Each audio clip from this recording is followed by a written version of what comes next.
तो आज हमारे साथ गोविंद गंदे सर हैं जो कालिदास एकेडमी के डायरेक्टर हैं। तो वो हमें पंचगव्य से जुड़ी हुई कुछ जानकारी देंगे। आज इस पंचगव्य जीवन का आधार पुस्तक का विमोचन भी आदरणीय गंदे सर के हाथ से हुआ है। तो सर इसके बारे में हमारे त्योहारों से रिलेटेड कुछ जानकारी आप दीजिए। सर्वप्रथम डॉक्टर प्रज्ञान जी, मैं आपको पहले बहुत बहुत बधाइयाँ देता हूँ, शुभकामनाएं देता हूँ कि आपने एक इतना पुण्य पवित्र कार्य किया है। गऊ हमारे संस्कृति का जीवन का आधार है और आपको पता है हमारे वैदिक कर्मकांड जितने भी होते हैं उन सारे वैदिक कर्मकांडों में सर्वप्रथम पंचगव्य प्राशन का ही विधान है, क्योंकि पंचगव्य प्राशन ही शरीर शुद्धि के लिए आधार माना गया है। जब तक पंचगव्य का प्राशन नहीं होता है शरीर शुद्धि नहीं होती है।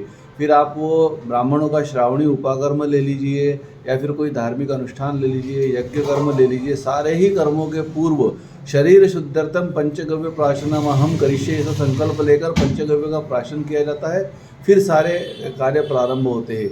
जहाँ तक हमारे भारतीय माताओं की, स्त्रियों की भूमिका है, तो उनके लिए भी ऋषि पंचमी का व्रत हो, हरतालिका का व्रत हो, इन व्रतों में भी उनकी शरीर शुद्धि के लिए, आंतरिक शुद्धि के लिए पंचगव्य प्राशन के निर्देश दिए गए हैं। इस दृष्टि से ये पंचगव्य प्राशन को आधार बनाकर ये जो पुस्तक आपने लिखी है, जिसमें सारा विवेचन है और आधुनिक जीवन में शरीर कैसे सुदृढ़ स्वस्थ रह सकता है और हमारे संस्कृति अस्मिता की परिचायक धेनु, कामधेनु, सुरभि, गौ, इनका आपने बहुत सुंदर विश्लेषण किया है। मैं आपको इसके लिए बधाई देता हूँ, शुभकामनाएं देता हूँ।